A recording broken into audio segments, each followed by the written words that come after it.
Washington AP President Donald Trump is planning to sign an executive order that seeks to make changes to a visa program that brings in high-skilled workers.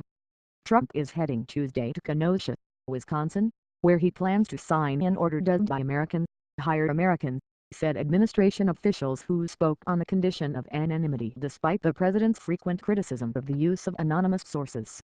The officials said the order, which Trump will sign at the headquarters of tool manufacturer Snap-on Incorporated, would direct the Departments of Homeland Security, Justice, Labor and State to propose new rules to prevent immigration fraud and abuse.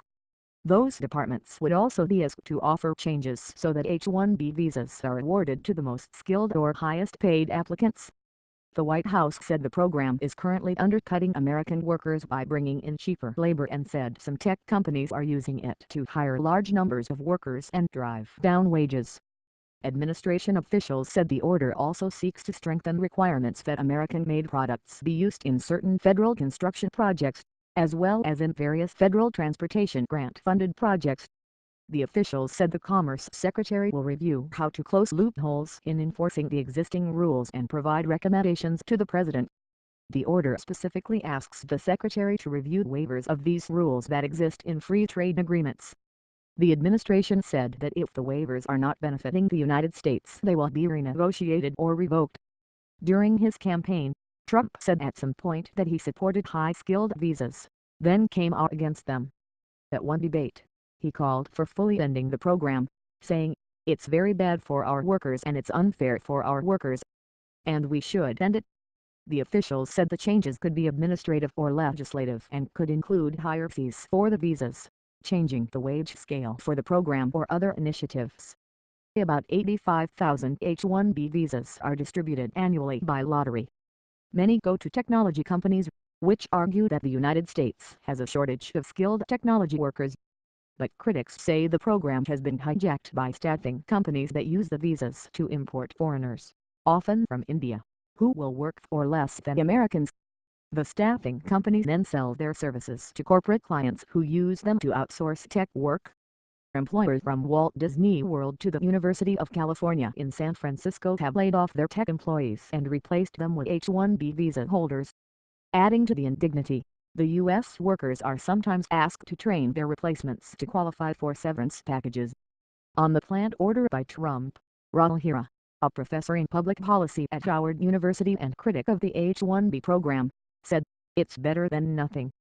But he added, "It's not as aggressive as it needs to be." The tech industry has argued that the H-1B program is needed because it encourages students to stay in the U.S. after getting degrees in high-tech specialties, and they can't always find enough American workers with the skills they need. Congress is considering several bills to overhaul the visa program. One, introduced by Illinois Democratic Senator Dick Durbin and Iowa Republican Senator Chuck Grassley, would require companies seeking H-1B visas to first make a good faith effort to hire Americans.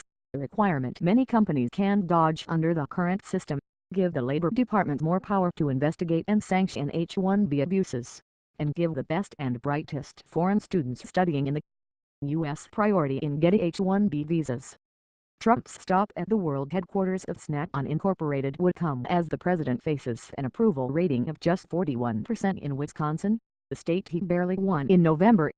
The visit also would take him to the congressional district of House Speaker Paul Ryan, who won't be joining the president because he's on a bipartisan congressional trip visiting NATO countries. Trump has traveled to promote his agenda less than his recent predecessors. White House spokesman Sean Spicer said Trump wanted to visit a company that builds American-made tools with American workers. Trump carried Wisconsin in November by nearly 23,000 votes, less than 1 percentage point, making him the first Republican to win the state since 1984. He campaigned on the promise of returning manufacturing jobs that have been lost in upper Midwest states.